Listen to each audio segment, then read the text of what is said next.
Kita dengarkan teman-teman sekalian, sabda Nabi SAW yang memotivasi kita untuk selalu sukses. Ya. Adalah hadis Nabi SAW yang sahih riwayat Bukhari. Kata beliau, ma akala ahadun ta'aman khairan min an ya'kula min amali yadih. Wa inna nabiyallahi Dawud kana ya'kulu min amali yadih. Tidak ada sesuatu yang paling berkah, mulia daripada seseorang memakan dari hasil keringatnya sendiri. Dan ketahuilah, kata Nabi SAW, ya, bahwasanya nabinya Allah Daud selalu makan dari hasil keringatnya. Bukan mengemis sama orang, enggak, bekerja. Kita mulia. Ingat teman-teman, jangan pernah membuka pintu kemisan, mengemis ini. Kata Nabi SAW, tidak ada seseorang yang membuka pintu iffah, kemuliaan, dia mau dapat hasil tapi dengan kerja. Ya. Kecuali Allah bukakan pintu kekayaan. Dan tidak ada orang yang membuka pintu mengemis, mau minta tapi tidak mau berusaha ini. Ya. Kecuali Allah bukakan pintu kemiskinan. Assalamualaikum warahmatullahi wabarakatuh. Alhamdulillah. Tidak pernah berhenti lisan kita memuji Sang Pencipta Allah. Zat yang paling pantas untuk dipuji, dicintai, ditunduki, dan juga dipatuhi. Karena dia satu-satunya pencipta semua yang di langit, semua yang di bumi, dan semua yang di kedalaman lautan, terjangkau atau tidak terjangkau oleh mata manusia. Dan ini prinsip dasar yang selalu diucapkan oleh setiap muslim. La ilaha illallah, la ma'buda bihaqqin illallah. Tidak ada Tuhan yang berhak disembah di langit dan di bumi kecuali Allah. Tidak beranak dan tidak diperanakkan, maha hidup, dan juga tidak ada sekutu bagi dalam setiap kegiatannya. Dia telah menggantungkan segala kebutuhan kita saudara seiman di muka bumi ini dengan kalimat sederhana namun penuh dengan berkah, Alhamdulillah. Maka jadikan kalimat ini selalu membasahi lidah dan bibir kita. Selanjutnya kita panjatkan salam hormat kita penuh dengan cinta dan rindu kepada manusia terbaik, manusia yang telah dipilih oleh Sang Pencipta Allah untuk menutup risalah langit, penyampaian tentang hukum halal haram yang diinginkan dan yang dilarang oleh Sang Pencipta, ditutup dengan diutusnya manusia terbaik ini. Siapapun yang menjadikan manusia ini sebagai suri tauladannya sebagaimana Allah sebagai pencipta telah memerintahkannya, maka pasti dia akan bahagia, tentram hidupnya, memiliki solusi dari setiap masalah di hidupnya, dan juga akan menang dari musuh-musuhnya. Karena ini semua tergambarkan dalam kehidupan manusia terbaik ini. Dan juga mengucapkan salam hormat kepada manusia terbaik ini jadikan ibadah oleh Sang Pencipta Allah bagi orang-orang yang beriman, dan dibalas secara langsung pada saat diucapkan 1 kali, 10 kali tambahan rahmat dari Sang Pencipta Allah atau karunia-Nya. Maka sangat wajar kalau kita selalu membacakan salawat dan taslim kepada Nabi besar Muhammad sallallahu alaihi wasallam. Tentu kita secara saya pribadi mengucapkan jazakumullah khair pada teman-teman panitia yang sudah berusaha untuk menjadi penyebab berjalannya acara kita ini. Juga bagi teman-teman yang sudah meluangkan waktu untuk datang, terutama Pak Dubes ya, dan teman-teman tim yang sudah datang tentunya. Semoga saja kita semua mengikhlaskan niat kita dalam majlis ini. Tentu saya duduk di sini bukan karena saya lebih pintar daripada Anda semua, tapi kita menjalankan perintah Allah Subhanahu wa taala dalam Al-Qur'an yang bunyinya a'udzubillahi minasyaitonirrajim fadzakir fa inna dzikra tanfa'ul mu'minin. Saling memberikan peringatanlah, karena peringatan itu bermanfaat sekali bagi orang-orang beriman. Juga baginda Nabi sallallahu alaihi wasallam bersabda, ad-dinun nasiha. Agama ini semuanya nasihat. Ya, kita harus saling menasihatin, saling mengingatkan. Yang penting yang disampaikan benar diterima tanpa harus melihat siapa yang menyampaikannya. Begitulah ajaran agama kita kepada kita semua pengikut Nabi Muhammad alaihi salatu wassalam. Saudaraku seiman, judul kita sore ini katakan iya untuk sukses. Dan tentu ini adalah tema kami, saya pribadi yang ke-6 selama berada di Qatar ini. Dan ini mungkin tema kita yang terakhir tentunya di perjalanan saya ini, karena besok pagi saya akan balik ke Indonesia dengan izin Allah. Tema ini teman-teman sekalian sebenarnya sedikit menggelitik saya, dan baru saja saya susun kurang lebih 2 minggu 3 minggu yang lalu. Karena saya melihat banyak sekali umat Islam yang kalau ditimpa sebuah cobaan atau misalnya gagal dalam satu upaya, maka mereka vakum atau merasa putus asa. Padahal dalam Islam, saudara seiman, tidak ada kata-kata putus asa, tidak ada kata-kata terlambat, tidak ada kata-kata saya tidak bisa. Ya. Itu semua harus hilang dalam kamus benak kita. Rasulullah SAW bersabda dalam sebuah hadis yang sahih, sesungguhnya aku membenci semua kalimat pesimis. Aku tidak bisa, aku tidak mampu, kayaknya tidak akan sembuh, tidak akan menikah, tidak akan berhasil, dan seterusnya. Dan aku sangat menyukai al-fa'al. Lalu para sahabat mengatakan, apa itu al-fa'al ya Rasulullah? Kata Nabi SAW, semua kata-kata optimis. Kata-kata pesimis tadi ditolak, kata pesimis semuanya. Saya bisa, saya mampu, saya belum terlambat. Sebuah kegagalan dalam Islam itu adalah pengalaman hidup, ilmu. Dan kita tahu bahwasanya pengalaman itu adalah sebaik-baik guru. Rasulullah SAW mengingatkan kepada kita dalam sebuah hadisnya, la yalda'ul mu'min fi juhrin marratain. Tidak layak orang mukmin disengat atau jatuh di sebuah lubang 2 kali. Artinya pengalaman. Pada saat kita jalan di satu jalan, di sana ada lubang dan kita jatuh kemarin, jangan injak lagi lubang itu. Artinya pengalaman hidup, gitu kan?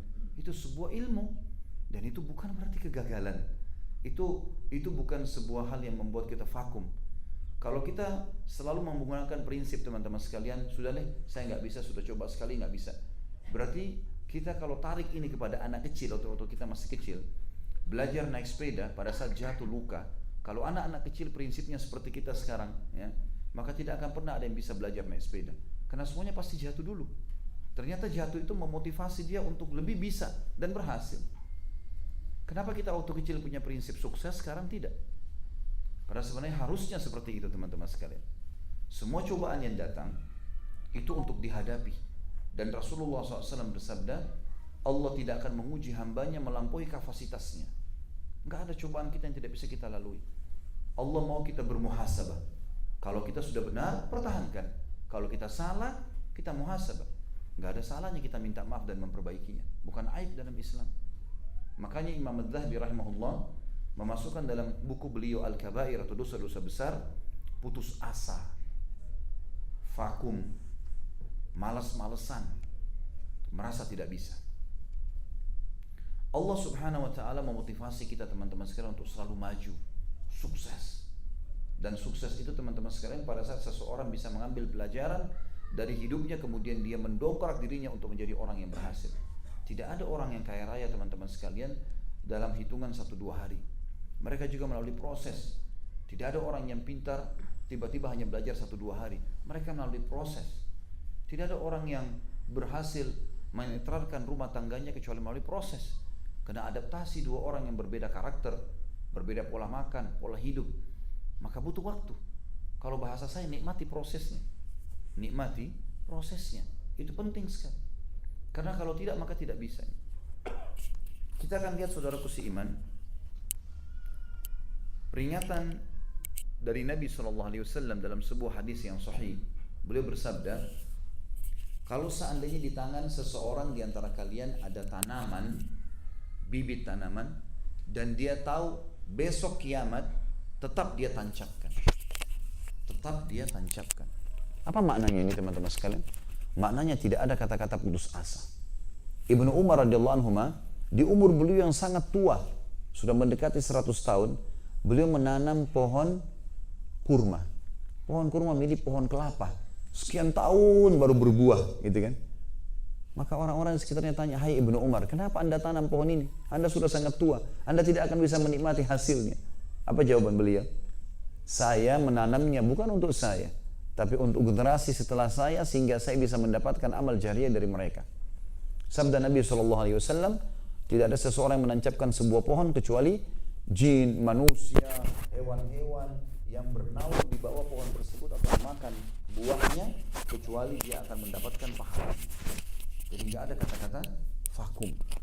Dalam Islam saudaraku seiman, kita boleh menjadi orang yang paling kaya di muka bumi. Kita boleh menjadi orang yang paling pintar. Kita boleh menjadi orang yang paling sehat. Bahkan kita dianjurkan untuk bersaing pada hal positif. Bedakan antara istilah hasad, iri dan dengki dengan ghibthah. Apa bedanya? Saya jelaskan. Hasad, iri dan dengki ini teman-teman yang dilarang dalam agama, yang kata Nabi SAW, hati-hati kalian dengan hasad, iri dan dengki, karena dia bisa menghilangkan pahala seperti api membakar kayu. Jadi kalau ada orang sukses, lalu kita cemburu dengan dia, dengan harapan nikmat itu hilang darinya. Misal orang baru beli mobil baru, kita cemburu, kenapa orang ini bisa beli mobil baru ya? Lalu kita berharap mobil itu tabrakan. Misal, itu haram dalam Islam, itu tidak boleh. Itu hasud namanya, nggak bisa. Tapi ada ghibtah, mirip dengan itu, tapi boleh. Kata Nabi SAW, tidak boleh orang ghibtah atau hasud ini, ya, kecuali dalam dua keadaan. Tidak boleh orang iri kecuali dua keadaan. Seseorang yang Allah karuniahi Al-Quran, dan dia sibuk menghafalnya, membacanya pada siang dan malam hari. Itu orang wajar kita cemburui. Dan seseorang yang Allah karunia harta kaya raya, lalu dia sibuk menghabiskan di jalan Allah di pagi dan malam hari.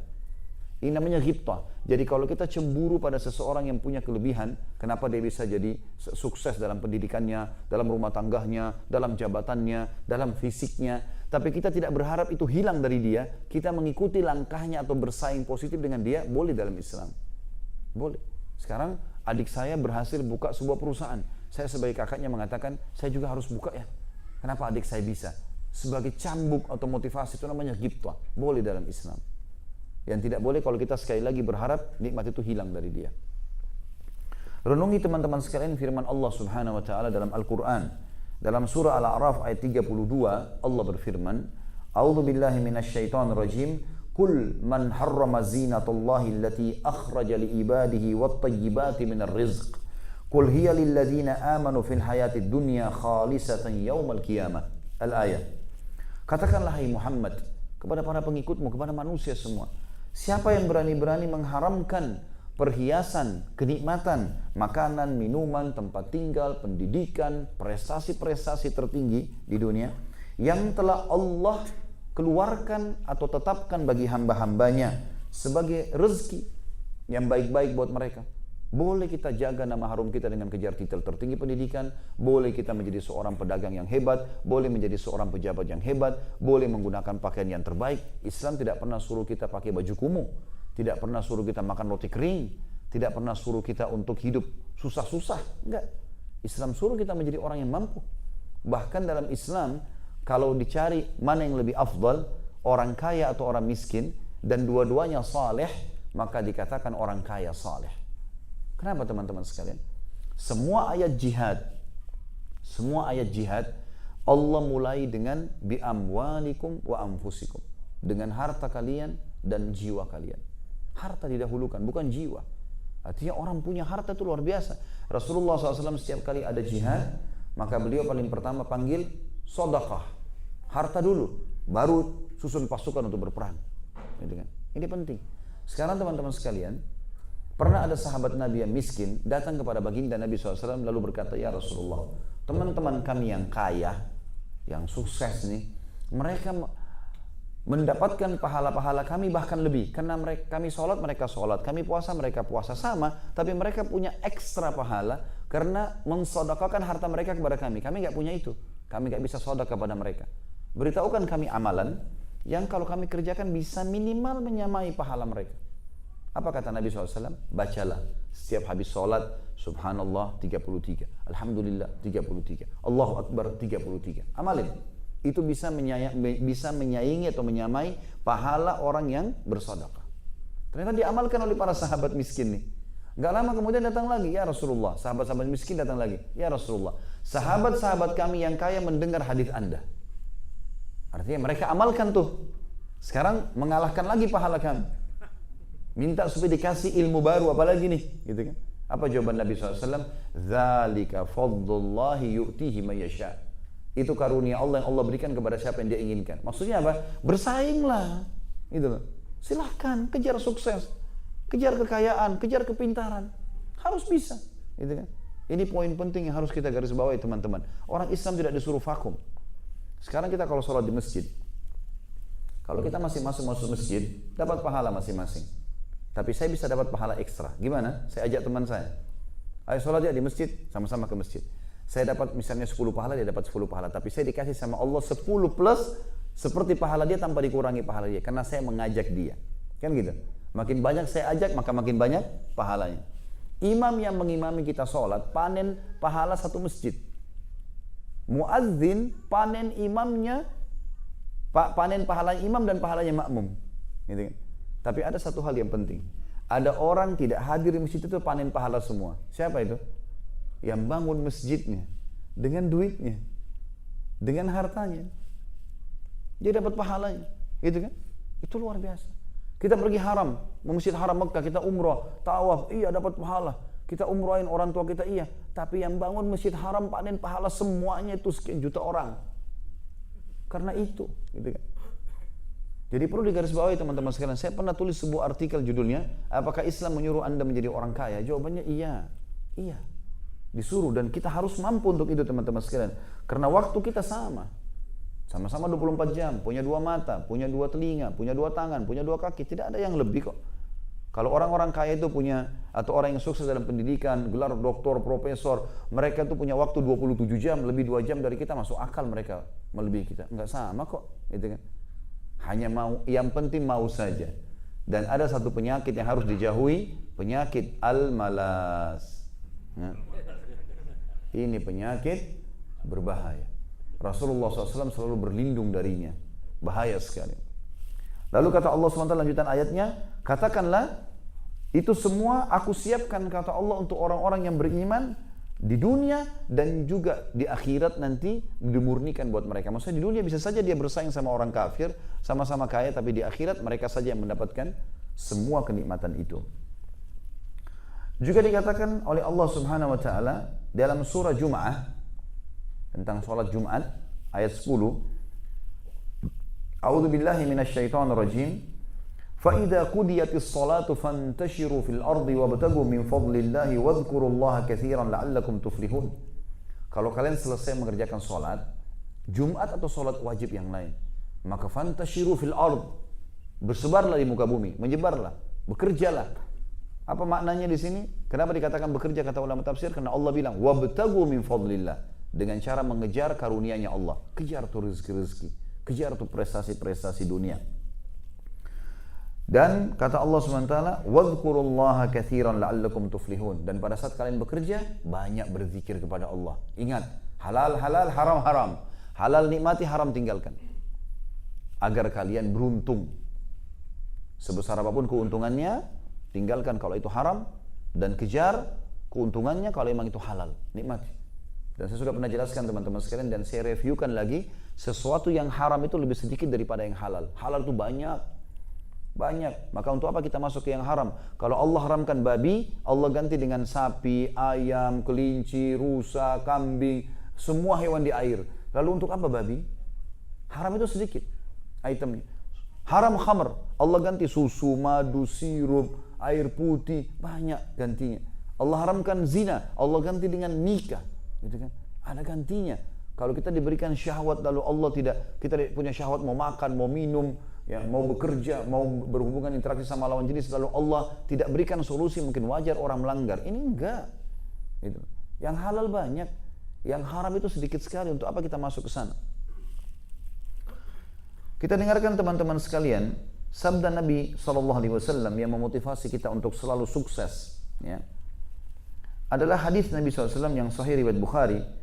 Kata beliau, ma akala ahadun ta'aman khairan min an ya'kula min amali yadihi wa inna nabiyallahi Dawud kana ya'kulu min amali yadihi.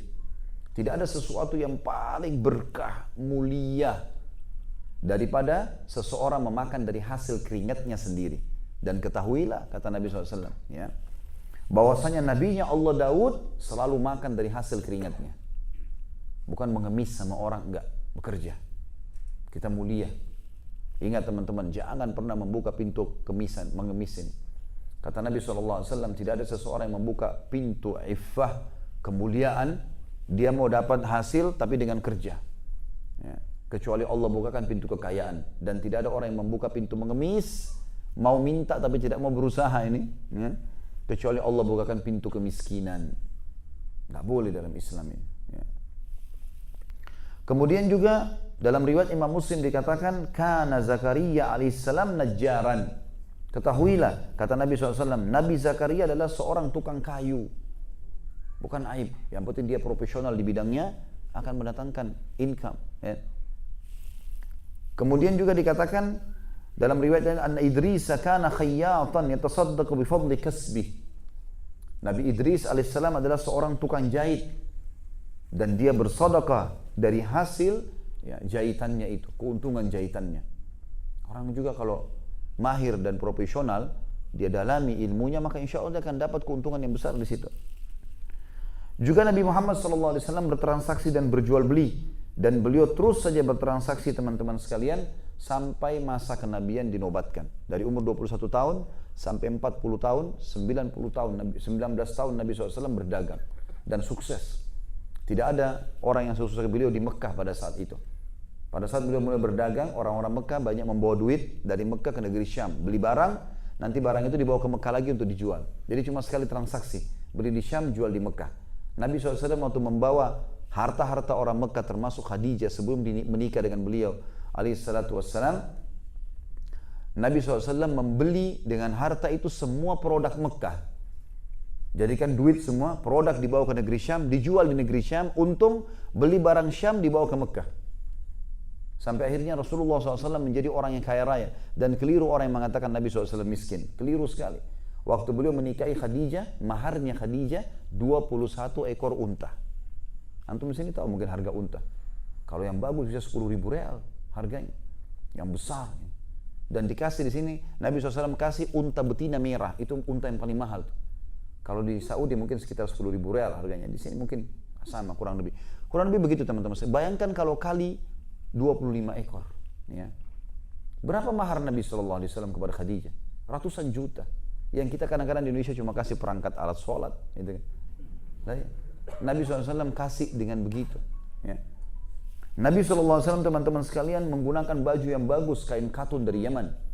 Nabi SAW makan daging kambing. Dalam riwayat Bukhari beliau paling gemar makan daging kambing. Dan beliau paling suka tharid. Tharid itu adalah roti gandum ditaburi kari kambing di atasnya. Dan itu makanan favorit pada saat itu. Tidak pernah ada riwayat menyebutkan Nabi SAW makan roti kering. Sebagaimana sebagian orang begitu. Begitu kenal agama, pakaiannya jadi kotor, penampilannya jadi kotor, bau badannya ada, masjidnya kotor. Ini kenapa jadi berubah begini? Mestinya makin dekat dengan agama maka makin bagus kan? Mestinya. Tapi ini enggak. Kok malah jadi jorok ini? Gitu kan? Ini keliru. Ya. Saya punya pengalaman subhanallah. Istri saya mu'allaf ya, masuk Islam. Awal dia setelah masuk Islam, saya carikan kegiatan.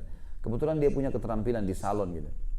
Kemudian saya bukain untuk akhwat-akhwat yang sudah belajar taklim saja. Ini cerita waktu saya masih di Makassar tahun 1990, tahun 2000 lah, pas balik dari Madinah waktu itu. Sekitar 17 tahun yang lalu. Maka dia baru masuk Islam, belum terlalu tahu gitu, baru masa belajar. Datanglah banyak akhwat-akhwat kita pakai jilbab besar, pakai cadar, masuk di salon. Udah di rumah, di teras biasa di dalam ruangan yang cukup lumayan lah besar. Setelah itu dia mau tanya saya, tapi dia malu karena dia tahu dia Nasrani, tadinya masuk Islam. Dia mau tanya tapi dia malu gitu. Lalu dia bilang, "Maaf, ada yang saya mau tanya." Silahkan, saya bilang, "Apa yang mau ditanya?" Dia bilang, "Apa memang dalam Islam tidak diajarkan orang harus bersih?" Saya tanya, "Kenapa?" Dia bilang, "Ini akhwat semua yang datang ke sini pakai jilbab besar ini, begitu buka ketombenya banyak, kutunya banyak, rambutnya bau, gitu kan. Kok malah pakai jilbab besar malah begini nih hasilnya?" Gitu. Justru mestinya dia lebih rapi dan lebih bersih kan? Teman-teman sekalian, Ka'ab bin Malik radhiyallahu anhu, sahabat Nabi yang mulia, pernah lewat di depan rumah Nabi SAW, tidak sengaja lewat. Beliau lihat bulan purnama lagi terang, indah sekali. Saking indahnya sampai Ka'ab tidak mau mengalihkan pandangan matanya. Dia bilang, luar biasa nikmatnya melihat bulan purnama itu. Gak sengaja di depan rumah Nabi SAW, dia bilang tiba-tiba Nabi SAW buka pintu rumahnya, beliau lagi keluar, baru habis mandi, menyisir rambutnya dengan rapi ke belakang, beliau menggunakan jubah berwarna merah, ada garis-garis hitamnya. Maka saya lihat ke arah Nabi SAW, saya temukan Nabi lebih indah daripada bulan itu. Nabi SAW jaga kebersihan, beliau selalu menggunakan minyak wangi.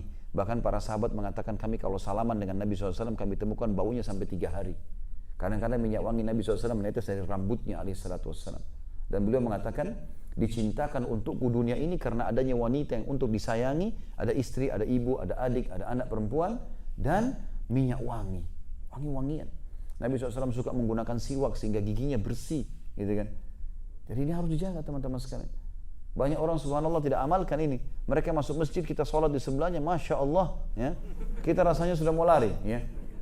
Karena luar biasa tidak jaga. Kenapa ini? Berapa harga minyak wangi roll? Itu murah sekali kan? Saya tidak tahu di sini, kalau di Saudi sering kita beli 5 real, 10 real, ada yang di roll minyak wangi itu enak sekali baunya sebenarnya. Atau kalau ada rezeki alhamdulillah beli. Dan ingat, Allah akan berikan kepada kita rezeki sesuai dengan kadar orderannya. Ya. Kalau misal gini, kita mau umroh sama haji, ini saya sering luruskan jemaah saya di Indonesia. Umroh sama haji cari travel yang paling murah, hotel yang paling sederhana, biar jauh nggak apa-apa. Kenapa? Kan cuma taruh barang di hotel. Jangan akhi dan ukhti. Ini sedekah buat diri sendiri. Kenapa bukan bintang 5? Nikmati bisnis kelas. Allah akan kasih gantinya sesuai dengan kadar perbuatan kita. Orderan kita bintang 5, Allah kasih bintang 5. Orderan kita biasa, Allah kasih yang biasa. Harusnya begitu. Subhanallah, saya dulu, waktu ini pengalaman pribadi, cuma mau berbagi saja. Saya dulu sering naik pesawat ekonomi kelas gitu kan. Mulai saya beranjak menggalang beberapa usaha, saya bilang enggak, saya coba naik ke bisnis kelas. Bukan untuk sombong, tapi kenapa saya enggak nikmati rezekinya Allah? Semenjak itu saya berdoa sama Allah, ya Allah mudahin supaya saya tidak pernah naik ekonomi. Subhanallah, sudah berapa tahun saya naik bisnis terus. Enggak pernah saya naik ekonomi. Dan saya memang merasakan Allah gantikan nilainya kok. Allah gantikan nilai. Dan semenjak itu banyak sekali jemaah saya alhamdulillah umroh haji tidak pernah lagi hitung-hitungan. Jangan hitung-hitungan sama Allah ini. Royal sama Allah, Allah akan kasih juga. Ya. Kalau kita perhitungan sama Allah, Allah juga nanti jadi hitung rezeki kita. Ya. Kalau sedekah di jalan Allah besar. Celengan masjid lagi lewat, saya tidak tahu di sini, kalau antum di sini tidak ada celengan ya. Kalau di Indonesia kan banyak celengan masjid nih. Banyak orang kita kasih 2.000 itu apa? Minta kesehatan, keturunan, selamat dari neraka, masuk surga. 2.000 rupiah. Ini luar biasa nih. Ya? Mau dapat ikan paus, pakai kapal tanker. Ini enggak, pakainya kail kecil, enggak bisa lah. Ya. Seperti itulah. Jadi di jalan Allah harus tidak boleh perhitungan teman-teman sekalian. Nabi SAW juga motivasi dalam hadis yang lain riwayat Bukhari, li an ya'khudha ahadukum abhulah, thumma ya'ti al-jabal, thumma ya'ti bihizmati min hatabin fayabi'uha, fayastaghni bi thamaniha, khairun lahu min an yas'alan nas a'tahu aw mana'u. Seseorang di antara kalian mengambil potongan-potongan tali, kemudian dia mendatangi gunung, riwayat lain dia mendatangi hutan, lalu dia mengumpul ranting-ranting kering, lalu dia ikat dan dia pikul di pundaknya, kemudian dia jual di pasar dan dia pakai keuntungannya untuk dia muliakan dirinya, jauh lebih baik daripada dia meminta-minta kepada orang, mengemis dikasih atau tidak dikasih. Sa'id bin Musayyib rahimahullah juga, Sa'id bin Musayyib rahimahullah salah satu ulama tabi'in berkata, kana ashabu Rasulillah SAW yatjaruna fi bahrir Rum. Ketahuilah, semua sahabat-sahabat Rasulullah SAW setelah Rasulullah meninggal, mereka semuanya pada berdagang, sampai-sampai mereka berdagang di atas lautannya bangsa Romawi. Para sahabat Nabi berusaha, bekerja. Disebutkan dalam riwayat lain, Umar bin Khattab berkata, ta'allamul mihna, fa innahu yushiku an yahtaja ahadukum ila mihnati. Dalami keterampilan itu. Selalu punya keterampilan dan jangan vakum kepada satu keterampilan saja. Kuasai sekian banyak. Gitu. Karena pasti seseorang di antara kalian akan terbantukan dengan keterampilannya itu. Abu Darda radhiyallahu anhu membuka sebuah rumah makan di Madinah.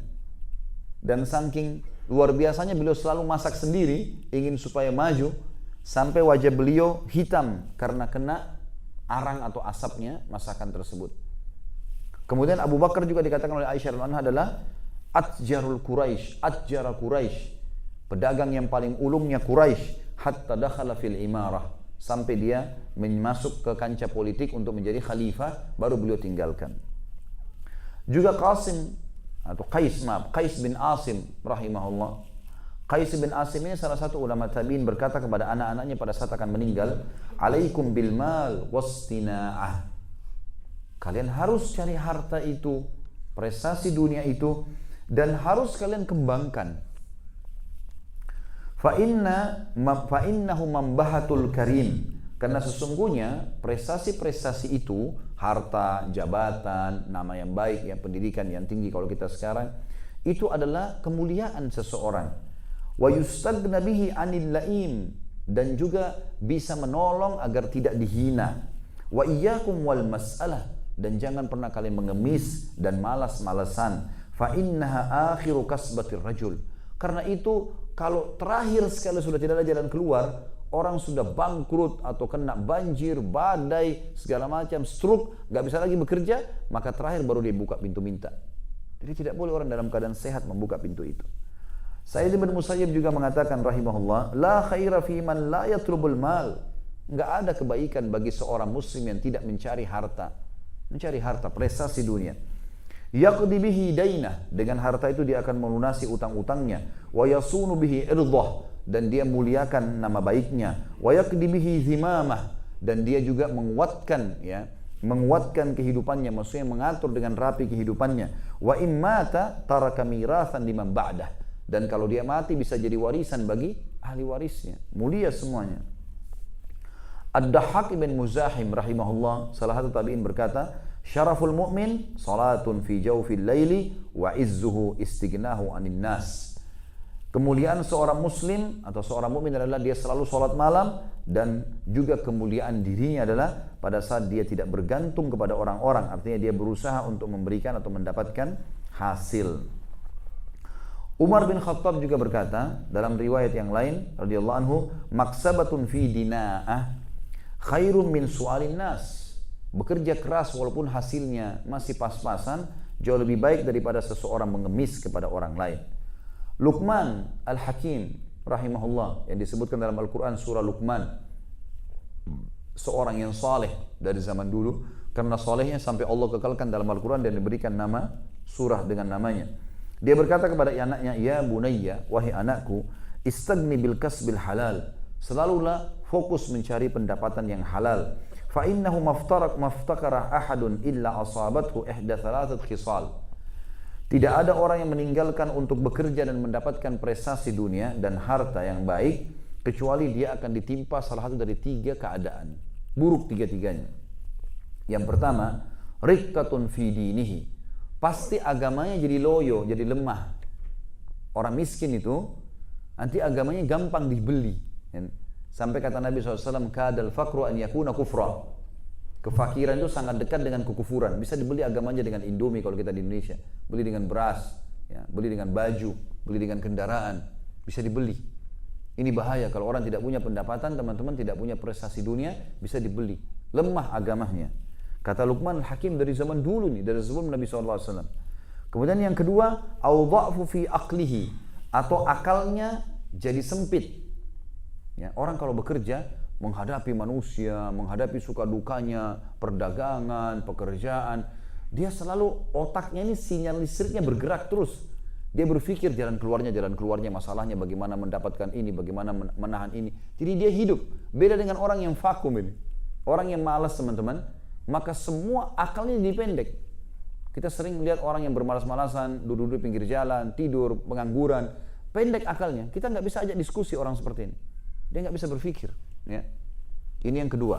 Dan yang ketiga kata beliau, wihaun fi muru'ati, dan juga bisa menghina kehormatannya. Orang anggap remeh. Siapa itu? Tidak ada sekolahnya. Siapa itu? Oh, nggak ada kerjanya. Orang anggap remeh. Gitu kan? Dianggap remeh. Ini yang ketiga. Dan beliau mengatakan, dan lebih parah daripada 3-3 itu, beliau mengatakan, wa a'dhamu min hadza istighfafun nasu bihi, penghinaan manusia terhadap dirinya. Rasulullah SAW selalu berdoa dan berlindung dari kefakiran dan kemalasan, kevakuman, putus asa. Sampai beliau bersabda dalam hadis yang sahih, ta'awwadhu billahi minal faqri wal qillati wal dhillati. Selalulah berlindung kepada Allah dari kefakiran, kekurangan, dan kehinaan. Minta sama Allah supaya jangan sampai kita tertimpa 3 hal ini. Kefakiran, kekurangan, dan kehinaan. Juga dalam hadis Abu Daud, Nabi SAW sering membaca doa, Allahumma inni a'udzubika minal ju'i fa innahu bi'sad daji'. Ya Allah, aku berlindung kepadamu dari lapar. Lapar disebabkan karena orang kemiskinan, susah, yang itu. Karena sesungguhnya dia seburuk-buruk keadaan. Beliau juga berdoa dalam doa yang lain dalam hadis sahih, Allahumma inni a'udzubika minal ajzi wal kasal. Ya Allah, aku berlindung kepadamu dari sifat putus asa dan bermalas-malasan, wal jubni wal bukhul, dan sifat pengecut serta pelit, wa ghalabatid daini wa qahrir rijal, dan aku terlilit utang, juga aku dikuasai oleh orang-orang. Umar bin Khattab berkata radhiyallahu anhu dalam salah satu keadaan, ya, inni la'ala ar-rajulu fayu'jibuni syakluh. Saya kadang-kadang melihat orang laki-laki, maka saya kagum dengan wajahnya, karena tampan, rambutnya bagus, penampilannya bagus. Fa idza sa'altu anhu faqila la 'amala lah saqata fi 'aini. Tapi kalau saya tanya orang-orang tentang keadaannya dia dan orang-orang mengatakan orang ini pengangguran, maka dia tidak punya nilai di mataku sama sekali. Kata Umar radhiyallahu anhu. Jadi Umar suruh bekerja, bergerak. Juga teman-teman sekalian, pernah Umar radhiyallahu anhu mendatangi beberapa orang tabi'in yang sedang duduk di Masjid Nabawi setelah sholat Jumat di Madinah.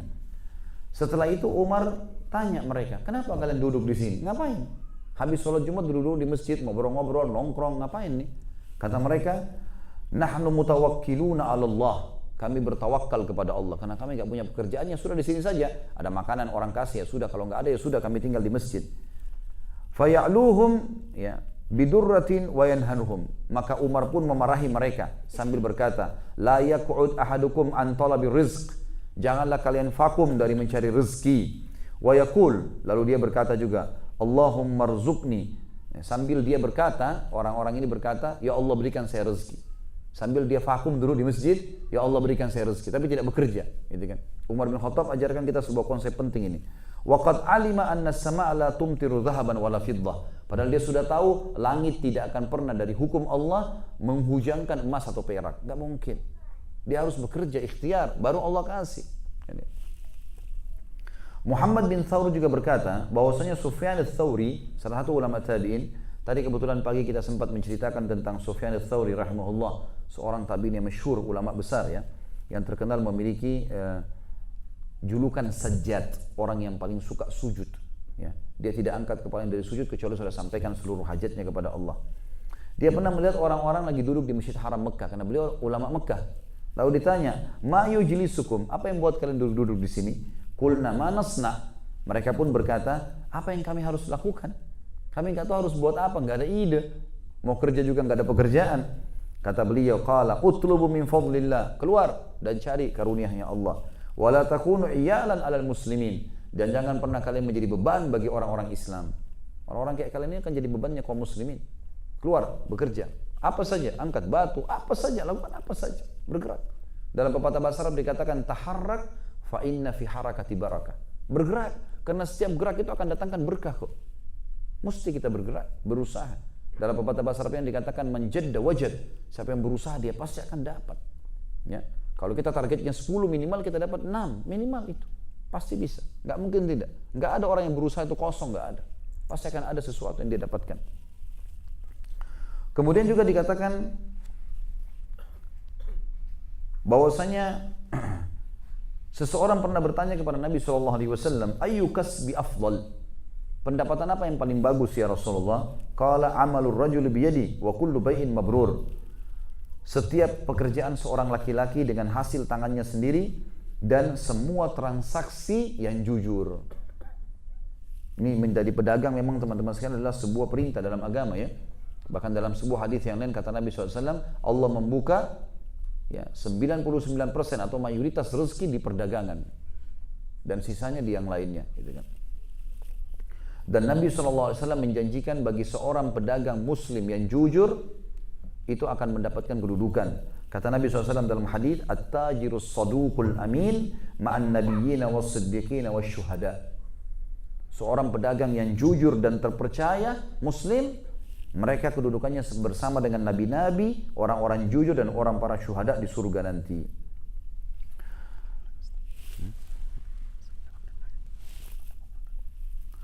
Disebutkan juga dalam riwayat lain, ada sahabat teman-teman sekalian, sahabat ini kebetulan lewat di hadapan Nabi SAW, ngangkat pelapa kurma, ngangkat batu, ngangkat pasir, bergerak, keringat, bolak-balik, sendirian. Nabi SAW lagi jalan dengan sahabat-sahabat Nabi yang lain, lagi santai gitu. Rupanya sahabat-sahabat yang bersama Nabi SAW mengatakan, ya Rasulullah, andai saja ya perbuatannya orang ini ibadah. Ibadah nggak kira-kira orang seperti ini? Nabi SAW berkata, ketahuilah, siapapun yang keluar mencari anaknya yang sedang hilang, anaknya tanggung jawabnya. Dia cari, ikhlas dia cari karena dia tahu ini adalah amanah dari Allah, maka dia di jalan Allah dapat pahala.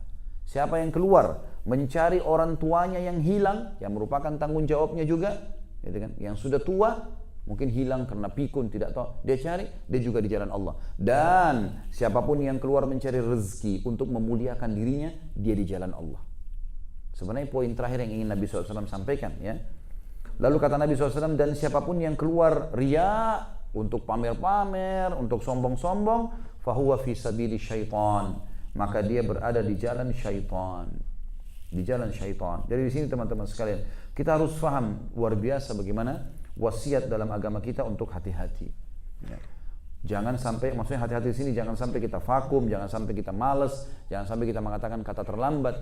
Ingat para sahabat ridwanullahi alaihim, itu mereka teman-teman sekalian masuk Islam umur 70 tahun bisa hafal Quran. Masuk Islam 70 tahun masih ikut jihad. Bahkan ada sahabat waktu masuk medan perang teman-teman sekalian pegang pedang gemetar, tapi ikut perang. Enggak ada kata terlambat. Bukan orang seperti kita subhanallah baru gerimis sedikit, enggak usah ke masjid deh. Baru gerimis. Ya. Bagaimana kalau hadapin musuh nih? Harus semangat teman-teman sekalian, kejar. Karena enggak ada waktu lagi. Kira-kira waktu antum berapa lama lagi hidup di dunia? Allahu a'lam. Tapi kan kita tidak tahu. Bisa saja hari ini kita tidak hidup, Allah alam, kita berharap insya Allah semua panjang umur. Tapi teman-teman, mati itu kalau datang bisa misterius loh.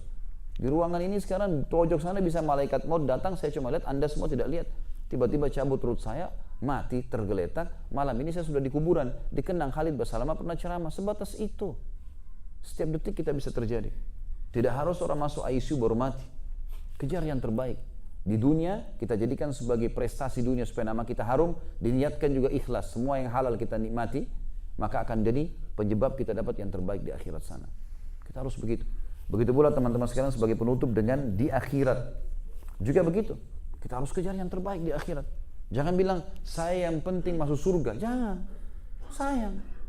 Apa kata Nabi SAW? Kalau kalian minta surga Firdaus yang tertingginya. Kejar yang tertinggi. Mungkin antum bilang, saya kan baru taubat sekian berapa tahun saja. Tidak usah pikir itu. Umar bin Khattab dulu pemabuk.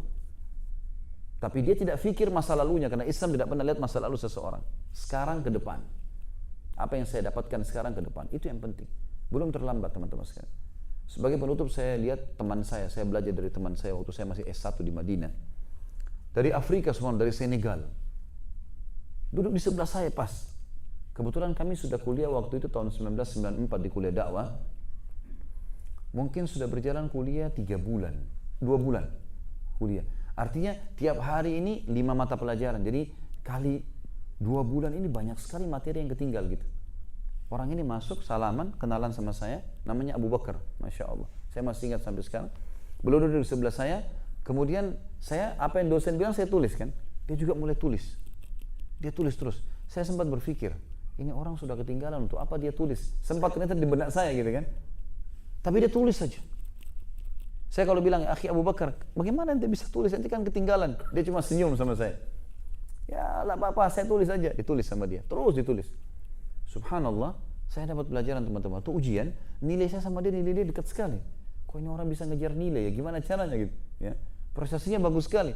Ternyata teman-teman, waktu mulai dia tulis ke depan, kan masih ada jadwal kuliah sampai 6 bulan ya. Berarti masih ada 4 bulan dia bisa tulis. 2 bulan itu dia pulang ke rumah, sering ditulis kembali sama dia, dikejar yang tertinggal. Tapi yang sekarang ke depan dia tidak mau kehilangan. Nah itu prestasi tuh. Bagi saya itu sebuah pelajaran yang besar. Tidak ada kata terlambat teman-teman sekalian. Tidak ada kata terlambat. Mulai dari sekarang. Masalah nanti hasilnya kita lihat. Yang kurang kita usaha tutupi nantinya. Tapi jangan vakum. Jangan bilang saya sudah dikalahin. Enggak. Kita lagi lari nih, orang sudah lomba lari. Orang sudah lari duluan. Oh sudah saya kalah. Enggak, lari coba. Mungkin nanti tengah jalan ada yang keseleo kakinya. Allahu a'lam. Kita nggak tahu kan. Mungkin kita bisa menang. Coba berusaha. Gitu kan. Jadi seperti itulah teman-teman sekalian. Mudah-mudahan ini bisa menjadi motivasi buat kita. Dan tentu teman-teman sekalian ini harapan saya tentunya bisa membantu kaum muslimin yang banyak menganggur, yang banyak malas, yang tidak mau sekolah, ya, tidak mau mengejar prestasi-prestasi pendidikan, tidak mau mengejar jabatan, tidak mau menjadi orang yang kaya. Sudah cukup begini saja deh. Ini harus didobrak ini. Islam membutuhkan generasi emas, generasi yang semangat, yang mau bekerja, yang mau berhasil. Seperti itulah teman-teman sekalian. Dan waktu kita di dunia terbatas. Sekarang waktu yang sudah berlalu tidak bisa kita perbaiki. Hari ini milik kita dan ke depan adalah sebuah program. Hari ini maksimalkan pekerjaan kita, kita akan dapat hasilnya juga maksimal dengan izin Allah Subhanahu wa taala. Allahu a'lam.